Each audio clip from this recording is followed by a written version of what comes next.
తాకట్టులో ఉన్న బంగారాన్ని విడిపించి ఆ రోజు ఆన్లైన్ రేటుకే మేము కొంటాం. Sharma gold company. Welcome to Suman TV. నేను మీ సుమన్ టీవీ నాగ్.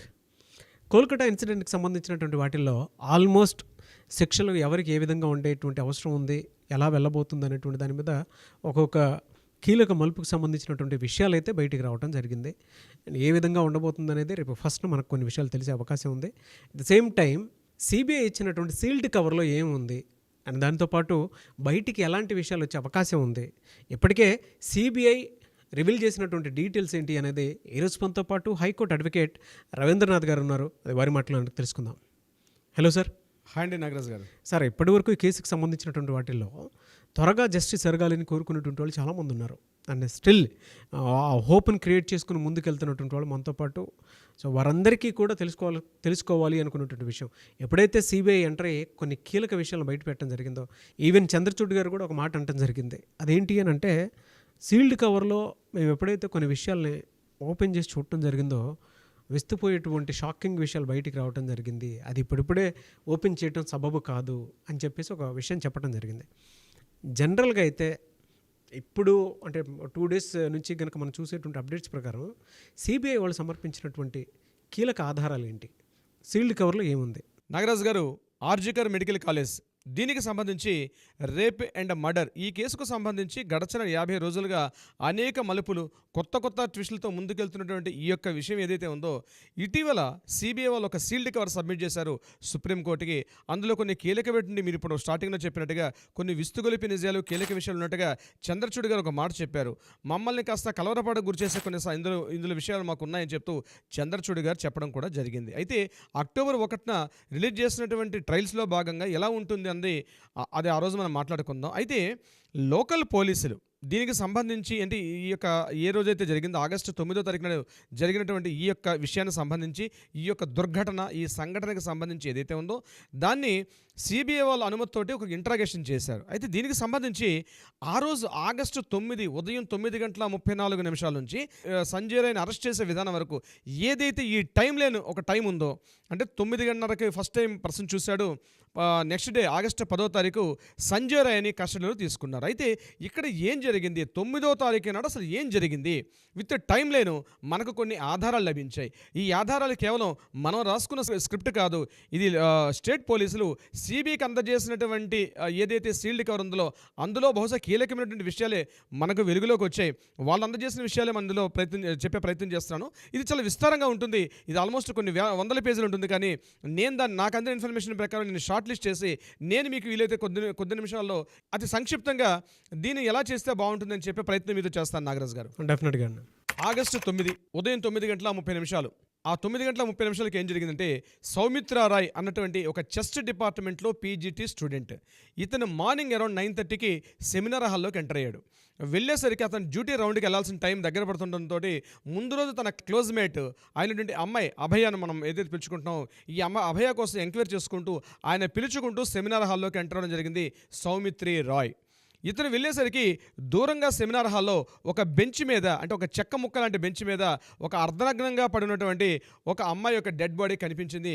మొట్టమొదటిగా చూసినటువంటి వ్యక్తి సౌమిత్రి రాయ్ ఇతని పేరు.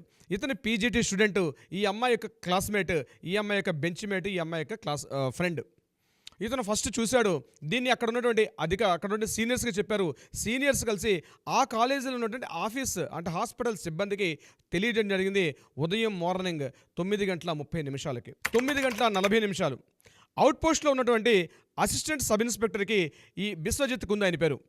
అక్కడ అవుట్ పోస్ట్లో ఉన్నటువంటి అసిస్టెంట్ సబ్ ఇన్స్పెక్టర్ పేరు బిశ్వజిత్ కుంద్. అతను ఇమ్మీడియట్గా ఈ ఇన్ఫర్మేషన్ తెలియగానే సంఘటనా స్థలాన్ని చేరుకున్నాడు.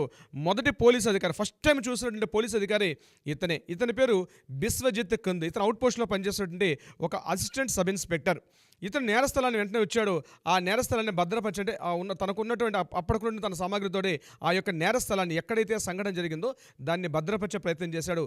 ఇది ఉదయం 9:40 10:10 ఇది ఫస్ట్ టైం తలా పోలీస్ స్టేషన్కి ఎప్పుడైతే ఇక్కడ బిశ్వజిత్ కుంద్ ఇన్ఫార్మ్ చేశారో, ఇమ్మీడియట్గా అక్కడ జనరల్ డైరీ ఇన్ఫర్మేషన్ రిపోర్ట్లో 542 అనే సంఖ్యతోటి నమోదు చేశారు. పోలీస్ అధికారి వెంటనే అక్కడి నుంచి బయలుదేరి హాస్పిటల్కి వచ్చారు. 10:30 ఒక లేడీ ఆఫీసర్తో పాటు తలా పోలీస్ స్టేషన్కి నేర స్థలాన్ని చేరుకున్నారు కొంతమంది తలా పోలీస్ స్టేషన్ యొక్క సిబ్బంది. తర్వాత ఎవరు ఈమె, ఈ చనిపోయిన వ్యక్తి ఎవరని చెప్పి వాళ్ళు వివరాలు సేకరించారు. అక్కడ ఉన్నటువంటి ఆ మిత్రబృందంతో కలిసి వివరాలు సేకరించారు. అక్కడ ఏదైతే క్రైమ్ సీన్ జరిగిందో దానికి ఎటువంటి డిస్టర్బెన్స్ లేకుండా పోలీసు అధికారులు తమ దగ్గర ఉన్నటువంటి వస్తువులతో దాన్ని ప్రొటెక్ట్ చేసే పనిలో పడ్డారు. ఉదయం 10:30 నెక్స్ట్ 10:52 బాధితురాలు యొక్క ఫ్యామిలీకి ఇన్ఫార్మ్ చేశారు. మొట్టమొదటి కాల్ 10:52 వెళ్ళింది. చెస్ట్ డిపార్ట్మెంట్ నుంచి పోలీసులు నమోదు చేశారు ఈ ఫస్ట్ వెళ్ళినటువంటి కాలు. ఇదే సమయంలో హత్య కోసం, ఏదైతే హత్య జరిగినటువంటి సంఘటన స్థలాన్ని చూడడం కోసం, ఎక్కడైతే నేరం జరిగిందో దీనికోసం ఒక ప్రత్యేక బృందం రంగంలోకి దిగారు ఉదయం 10:52. నెక్స్ట్ 11 డిటెక్టివ్ డిపార్ట్మెంట్ ఆఫీసర్స్ వాళ్ళందరూ కలిసి హోమిసైడ్ వింగ్, అంటే ఈ హోమిసైడ్ వింగ్ అంటారు దాన్ని, వాళ్ళందరూ కూడా కలిసి నేర స్థలాన్ని చేరుకున్నారు 11 11:30 నుంచి 12 మధ్యలో డీసీపీ అభిషేక్ గుప్తా గారు ఈ ప్రదేశాన్ని విజిట్ చేశారు. 12:25 డిటెక్టివ్ వింగ్, సైంటిఫిక్ వింగ్, అలాగే photographers, videographers, finger prints operators, foot print experts వీళ్ళందరూ కలిసి ఈ సంఘటనా స్థలానికి రీచ్ అయ్యారు. 12:29 ఫస్ట్ ఫోటో తీశారు. అభయకి సంబంధించిన సంఘటనా స్థలంలో మొట్టమొదటి ఫోటో 12:29 తీశారు. దీన్ని కూడా సిబిఐ వాళ్ళు స్వాధీనం చేసుకున్నారు. 12:44 అక్కడ డ్యూటీలో ఉన్నటువంటి డ్యూటీ మెడికల్ ఆఫీసర్ బాధితురాలు చనిపోయినట్లుగా డిక్లేర్ చేశాడు. డెత్ సర్టిఫికేట్ కూడా ఇష్యూ చేశారు 12:44. 1 గంట రాష్ట్ర ఫోరెన్సిక్ ల్యాబొరేటరీ వాళ్ళు టీం అందరూ కూడా అక్కడికి వచ్చారు. నేర దృశ్యాలు మొత్తం పరిశీలించారు, ఫొటోస్ తీసుకున్నారు. వాళ్ళ వింగ్ మొత్తం కలిసి ఈ దర్యాప్తు చేసే పనిలో పడ్డారు 1 గంటకి. ఇక్కడ ఒక ట్విస్ట్ నాగరాజ్ గారు. ఆ ట్విస్ట్ ఏంటంటే మనకు ముందుగా చెప్తున్నట్టుగా బాధిత కుటుంబీకుల యొక్క పేరెంట్స్ వచ్చారు. వాళ్ళు 3 గంటల పాటు బయట వెయిట్ చేశారని చెప్పి ఇంతకుముందు చాలా ఊహాగానాలు వచ్చాయి. అయితే వీళ్ళు రాసిన రిపోర్ట్లో ఏం రాశారంటే బాధిత కుటుంబీకురాలు రాగానే వచ్చిన వెంటనే మృతదేహాన్ని మేము చూపించాము అని ఈ రిపోర్ట్లో రాయడం జరిగింది. అదే సమయంలో ఫోరెన్సిక్ సైంటిఫిక్ ల్యాబ్ వాళ్ళ పరీక్షలన్నీ కూడా మధ్యలో వీళ్ళు చేస్తున్నారు. ఈ చేస్తుండగానే పేరెంట్స్ వచ్చారు. పేరెంట్స్ అందరూ కలిసి వాళ్ళ నేర పరిశోధన ఫోరెన్సిక్ వాళ్ళు ఎక్కడెక్కడ ఏ రకమైన ఆధారాలు దొరుకుతాయి, ప్రతి దుమ్ముని గడ్డిని అక్కడ ఏం కనిపిస్తుందో ఆ పార్ట్లో ఏదైతే కనిపిస్తుందో ప్రతి దాన్ని వాళ్ళు తమ చెక్ చేసుకుంటున్నారు. ప్రతి దాన్ని ఫొటోస్ తీసుకుంటున్నారు. వాళ్ళకు ఉన్నటువంటి ల్యాబ్ ఎక్విప్మెంట్స్ ప్రకారం వాళ్ళు తీసుకుంటారు. ఇదే సమయంలో పేరెంట్స్ కూడా వచ్చి చూశారు అని చెప్పి ఈ రిపోర్ట్లో రాయడం జరిగింది. మధ్యాహ్నం 1 గంట హెచ్ఓడి పేరెంట్స్ వాళ్ళు వచ్చిన విషయాన్ని, హెచ్ఓడి అంటే హెడ్ ఆఫ్ ద డిపార్ట్మెంట్, ఈ పేరెంట్స్ వచ్చిన విషయాన్ని పోలీసులకు ఇన్ఫార్మ్ చేశారు. ఎగ్జాక్ట్ టైం కూడా, అంటే వాళ్ళు వచ్చిన టైం ఏ టైంకి వచ్చారు, ఇక్కడ పేరెంట్స్ చూస్తున్నారన్న విషయాన్ని కూడా ఎగ్జాక్ట్లీ టైంని కూడా నోటీస్ చేశారు, రికార్డ్ చేశారు. 1:10 కుటుంబ సభ్యులు at the same time forensic science ల్యాబ్లతో కలిసి సెమినార్ హాల్కి వెళ్ళారు. వీళ్ళు ఇక్కడ మెజిస్టీరియల్ ఇన్ఫర్మేషన్ ఎంక్వైరీ కావాలి. ఆ జిల్లా యొక్క మ్యాజిస్ట్రేట్ వస్తేనే వాళ్ళ ఆధీనంలో మాత్రమే దీన్ని పోస్ట్మార్టం చేయాలి. అతని లేకుండా ఎటువంటి పోస్ట్మార్టం చేసే అవకాశం లేదని చెప్పి అక్కడ కాస్త చిన్న వాగ్వాదం జరిగింది. పేరెంట్స్కి, ఫోరెన్సిక్ వాళ్ళకి, పోలీసులకి మధ్య మొత్తం చిన్న వాగ్వాదం జరిగింది. ఈ మొత్తం వాగ్వాదాన్ని కూడా రికార్డ్ చేశారు. వీడియో రికార్డింగ్ కూడా జరిగింది. ఆ వీడియో రికార్డింగ్ కూడా ఈ క్లిప్పింగ్తో పాటు వాళ్ళు కూడా ఈ సీల్డ్ కవర్లో పెట్టడం జరిగింది. దీనికి ఈ సంఘటన మొత్తం ఏదైతే జరిగిందో దీనికి సంబంధించి బంధువుల సమక్షంలో జరిగిన ఈ వీడియోగ్రఫీ ఏదైతే ఉందో దీని మొత్తం కూడా ఫుటేజ్ మొత్తం తీసి పెట్టుకున్నారు పోలీసులు. ఈ డిస్కషన్ మధ్యాహ్నం 1:10 నుంచి 4:20 వరకు ఇదే జరిగింది. 4:20 నుంచి 4:40 మధ్యలో మ్యాజిస్ట్రేట్ గారు రావడం జరిగింది. ఆయన సమక్షంలో విచారణ జరిగింది. అంటే పేరెంట్స్, బంధువులు అందరూ కలిసి మ్యాజిస్ట్రేట్ గారి సమక్షంలో అక్కడికక్కడ ఉన్నటువంటి ఒక చిన్న విచారణ జరిగింది. దీన్ని కూడా వీడియో రికార్డ్ చేశారు లోకల్ పోలీసులు. 5:10 డెడ్ బాడీని పోస్ట్ మార్టం కోసం ఆ ప్లేస్ నుంచి బయటకు తరలించారు. హాల్ నుంచి 5:10 మధ్యలో ఎక్కడైతే ప్లేస్లో మర్డర్ జరిగిందో ఆ ప్లేస్ నుంచి, సెమినార్ హాల్ నుంచి పోస్ట్ మార్టం చేయడం కోసం అని చెప్పి డెడ్ బాడీని మూవ్ చేశారు. సాయంత్రం 5:10 6:10 నుంచి 7:10 మధ్యలో బాడీకి పోస్ట్ మార్టం జరిగింది. అది కూడా మ్యాజిస్ట్రేట్ గారు ఉన్నారు అక్కడ, స్టేట్ పోలీసులు ఉన్నారు, ఫోరెన్సిక్ ల్యాబొరేటరీస్ ఉన్నారు, ఫింగర్ ప్రింట్స్ వాళ్ళు ఉన్నారు, పేరెంట్స్ ఉన్నారు, అదే అట్ ద సేమ్ టైం బంధువులు ఉన్నారు. వీళ్ళందరూ సాక్షులుగా ఉంటుండగా వీళ్ళందరి సమక్షంలో ఆ మొత్తం పోస్ట్ మార్టం ఏదో జరిగిందో ఆ మొత్తాన్ని కూడా 17 నిమిషాల్లో ముగించేశారు. దీన్ని కూడా వీడియో షూట్ చేశారు. రాత్రి 8:30 నుంచి 10:45 వరకు క్రైమ్ సీన్ ఎక్కడైతే సంఘటనా స్థలం జరిగిందో వాళ్ళు మార్నింగ్ నుంచి చేస్తున్నటువంటి కంటిన్యూగా 9 అవర్స్ పాటు ఏదైతే డ్యూటీ చేశారో అక్కడ నుంచి సుమారుగా 40 ఐటమ్స్ని కలెక్ట్ చేసుకున్నారు. ఇది స్థానిక అక్కడ ఎవరైతే వ్యక్తులు ఉన్నారో వాళ్ళు సాక్షులుగా ఉన్నప్పుడే ఈ మొత్తం కలెక్షన్ మొత్తం చేశారు. సుమారుగా 40కి పైబడినటువంటి కొన్ని వస్తువులను సేకరించారు ఫోరెన్సిక్ డిపార్ట్మెంట్ వాళ్ళు. అది కూడా మార్నింగ్ నుంచి కంటిన్యూ చేసి ఫైనల్గా రాత్రి 10:45 క్లోజ్ చేశారు అక్కడ ఉన్నటువంటి ఆ మొత్తం ఎవిడెన్స్ అన్ని తీసుకొని. ఇది కరెక్ట్గా 8:30 నుంచి రాత్రి 10:45 వరకు జరిగింది. రాత్రి 8:37 నుంచి 8:52 మధ్య ఎక్కడైతే సంఘటనా స్థలం జరిగిందో పోలీసులు ఆ ప్రదేశాన్ని పూర్తిగా ఒక 3D మ్యాప్ వేశారు. మీరు చూసే ఉంటారు, చాలా సినిమాలో కనిపిస్తుంటుంది. ఒక పెన్సిల్ చాక్ తోట మొత్తం కూడా వేస్తారు. ఆ సంఘటనా స్థలం ఎలా జరిగింది, ఎలా పడిపోయి ఉంది బాడీ అని దానికి ఒక నమూనాగా ఏం చేస్తారు, బాడీని తీసేశారు. పోస్ట్ మార్టం అయిపోయింది కాబట్టి దాన్ని ఒక 3D మ్యాప్ అంటారు. ఆ 3D మ్యాప్ అని రాత్రి 8:37 నుంచి 5:52 మధ్యలో వేయడం జరిగింది. రాత్రి 11:45 విక్టిమ్ పేరెంట్స్ యొక్క ప్రెజెన్స్ వల్ల అఫీషియల్గా ఎఫ్ఐఆర్ నమోదు చేయడం జరిగింది. ఇది రాత్రి 11:45 ఆగస్టు 9వ తేదీ నాడు జరిగింది. ఎఫ్ఐఆర్ ఫస్ట్ రిపోర్ట్ ఏదైతే ఫస్ట్ ఇన్ఫర్మేషన్ రిపోర్టు రాత్రి 11:45 ఎఫ్ఐఆర్ నమోదైంది. ఆల్రెడీ అప్పటిగా పోస్ట్ మార్టం కూడా జరిగిపోయింది. ఫస్ట్ అటాప్సీ రిపోర్ట్ కూడా వచ్చేసింది. ఆ రోజు నైట్ అంతా కూడా యథావిధిగా డిస్కషన్స్, మీడియా ప్రతినిధులు హడావుడి గోలగోలగా నడుస్తుంది. ఆ రాత్రి అలా గడిచిపోయింది. ఉదయం మార్నింగ్ మీడియా అక్కడ ఉండే పోలీసులు అంతా కూడా ఏం చేశారంటే సీసీటీవీ ఫుటేజ్ని తీసుకోవడం జరిగింది. అంటే ముందు రోజు రాత్రి తీసుకున్నారు. టోటల్ ఆ డే ఎక్కడెక్కడ ఉందో సీసీటీవీ ఫుటేజ్ మొత్తం కూడా తీసుకునే ప్రయత్నం చేశారు. అందులో ఉదయం 10 గంటలకి ఆ సీసీటీవీ ఫుటేజ్ అంటే ఆగస్టు 10వ తేదీ మార్నింగ్ 9 గంటల నుంచి 10 గంటల మధ్యలో సీసీటీవీ ఫుటేజ్ తీశారు. ఆ సీసీటీవీ ఫుటేజ్లో సంజయ్ రాయ్ అనే వ్యక్తి నడుచుకుంటూ వెళ్తున్నాడు. వెళ్ళేటప్పుడు ఆయనకి అక్కడ బ్లూటూత్ ఉంది, వచ్చేటప్పుడు ఆయన మెడలో బ్లూటూత్ లేదు. ఇవన్నీ కూడా 4:03 నుంచి 4:47 మధ్య ఉన్నటువంటి సీసీటీవీ ఫుటేజ్ చేసి సంజయ్ రాయ్ అనే వ్యక్తి అతన్ని ఉద్దేశించి సస్పెక్ట్ చేశారు. అంతకు ముందు రోజే ఏదైతే బ్లూటూత్ పరికరాలు ఉన్నాయో అవన్నీ కూడా కలెక్షన్ చేసి పెట్టుకున్నారు. ఎప్పుడైతే సీసీటీవీ ఫుటేజ్ ఉదయం ఆగస్టు 10వ తేదీ మార్నింగ్ 9:30 మధ్యలో ఎప్పుడైతే కన్ఫర్మ్ చేసుకున్నారో ఇమీడియట్గా సంజయ్ రాయ్ని పిలిపించారు. అక్కడికి 10 నిమిషాల్లో సంజయ్ రాయ్ ఈ యొక్క పోలీస్ స్టేషన్ రావడం జరిగింది. అక్కడ ఇమీడియట్గా ఏం చేశారంటే ఈ బ్లూటూత్ ఆన్ చేశారు. అక్కడ బ్లూటూత్ ఏదైతే ఉందో ఈయన మెడలో ఉన్న బ్లూటూత్ తీసుకున్నారు.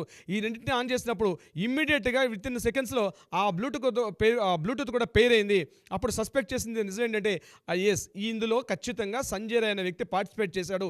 ఈ బ్లూటూత్ అయిందే కాబట్టి ప్రథమ నిందితుడిగా ఇతనే ఈ యొక్క నేరం చేసినట్టుగా గుర్తించి అతన్ని ఇమీడియట్గా అరెస్ట్ చేశారు. ఇది ఉదయం 10:30 జరిగింది.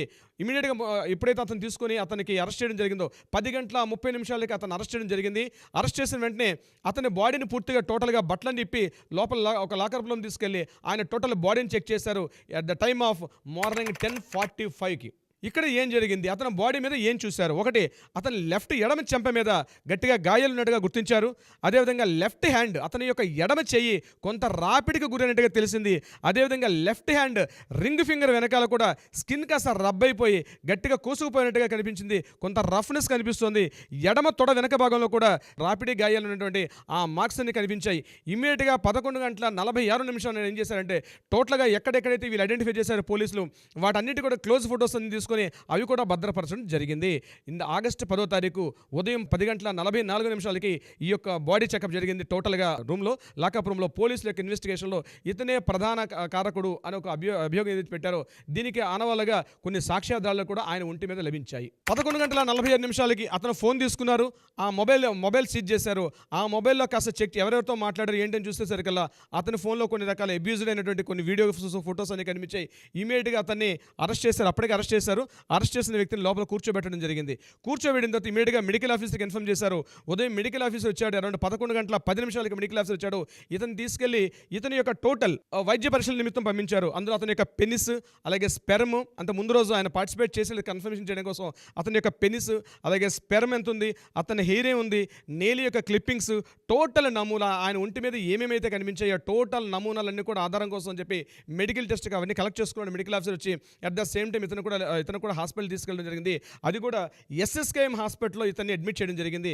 రిపోర్ట్స్ అన్ని సాయంత్రం వచ్చాయి. అంటే ఇప్పటివరకు నేను చెప్పింది ఏంటంటే నాగరాజు గారు ఆగస్టు 9వ తేదీ ఉదయం 9:30 ఎప్పుడైతే అభయ మృతదేహాన్ని మొట్టమొదటిగా చూసిన సౌమిత్ర ఎవరైతే చూసారో అక్కడ నుంచి సంజయ్ రే అరెస్ట్ అయినటువంటి వరకు ఏదైతే టైం లైన్ ఉందో దీన్ని ఏదైతే పోలీసులు కంప్లీట్గా ఒక టైం లైన్ ప్రకారం చేస్తారు.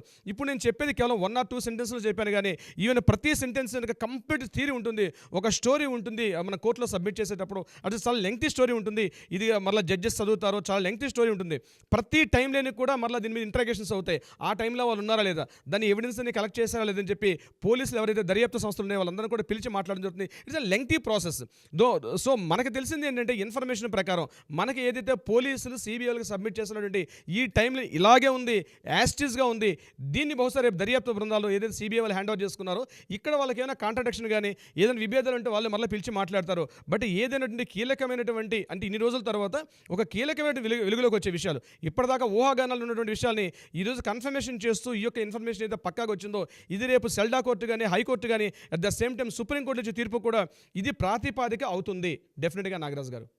ఎస్, నో డౌట్ అండి. అంటే మీరు చెప్పినటువంటి ప్రతి డీటెయిల్ కూడా రెగ్యులర్గా మనం మాట్లాడుకునేటువంటి వాటిల్లో ఏం జరుగుతుంది, ఎప్పుడు త్వరితగతిన జస్టిస్ జరిగే అవకాశం ఉంది అని చెప్పేసి. అయితే సిబిఐ వాళ్ళు ఏం ఇన్వెస్టిగేట్ చేశారో అనేటువంటి దాని మీద కూడా కొంతమందికి తెలుసుకోవాలని ఉంటుంది. ఏ ఏ పాయింట్స్ ఏ విధంగా క్రోడీకరించి మరి డీటెయిల్డ్గా సుప్రీంకోర్టుకి సబ్మిట్ చేశారు అనేటువంటి దానికి. బట్ ఇవాళ మీరు ఇచ్చినటువంటి ఫుల్ డేటా ఏదైతే ఉందో అందరికీ తెలిసింది అయినా కూడా కొన్ని విషయాలు అయితే చాలా కీలకంగా బయటకు రావటం జరిగింది. ఎన్ని కోణాల్లో ఇదే విషయాన్ని వాళ్ళు దర్యాప్తు చేశారు అనేటువంటి విషయం మీద రియలీ గ్రేట్ ఇన్ఫర్మేషన్ అండి. థ్యాంక్ యూ అండి, thank you so much Ravindranath గారు. ఏదేమన్నా సరే we want justice, we demand justice. Thank you so much Ravindranath గారు. Thank you so much Nagaraju గారు.